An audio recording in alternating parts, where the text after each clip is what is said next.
Seniai nesilankėme pietinėje Klaipėdos dalyje, todėl šiame mėgėjiškame reportaže kviečiame nusikelti į patį šio miesto pakraštį.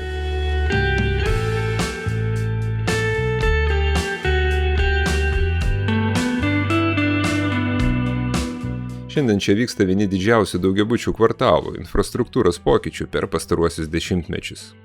Rajonuose, kuriuose automobilių skaičius jau seniai viršijo kadaise projektuotas galimybės, pradėti darbai turėtų gerokai palengvinti vairuotojų kasdienybę.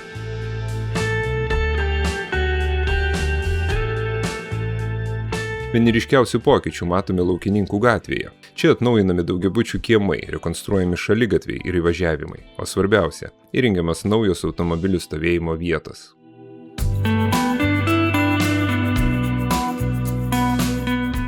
Planuojama sukurti apie 200 naujų parkavimo vietų, kurios turėtų sumažinti daugelį metų gyventojų skamavusią problemą, kai vakarais rasti laisvą vietą automobiliui tapdavo kone neįmanoma.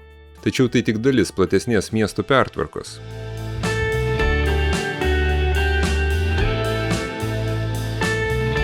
Dar ambicingesnis projektas įgyvendintas ties Jūrininkų prospektu. Čia nutiestas daugiau kaip 800 metrų ilgio naujas privažiuojamasis kelias, tapęs savotišką transporto arteriją visam aplinkiniam kvartalui.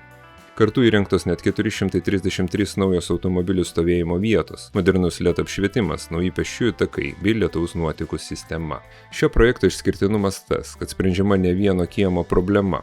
Naujoji infrastruktūra skirta visam kvartalui tarp Jūrininkų prospekto, Vingio, Mogiliovo, Lūžų ir Bandužių gatvių. Taip siekiama sumažinti automobilių apkrovą vidiniuose kiemuose, pagerinti eismo organizavimą ir sukurti patogesnę aplinką tiek vairuotojams, tiek pėstiesiems. Dalis naujų parkavimo vietų įrengiama naudojant ekologiškas ažūrinės dangas, leidžiančias lietaus vandeniui natūraliai susigerti į gruntą. Kartu tvarkomas ir viešosios erdvės, gerinamas apšvietimas, atnaujinami pėsčiųjų takai, infrastruktūra pritaikoma žmonėms su negale.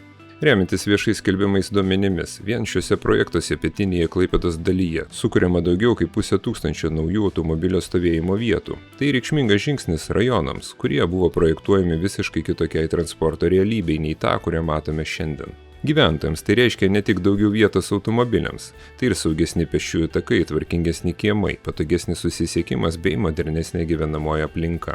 O pietiniai Klaipėdos daliai ilgai lauktą infrastruktūros atsinaujinimą, kuris po truputį keičia viso rajono veidą. Na, o mes čia dar būtinai sugrįšime, kai visi darbai bus baigti.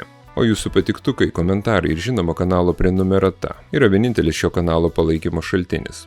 Tik tada mes sužinome, kad veikla turi prasmę. Ačiū, kad palaikote ir likite kartu su Klaipėda TV.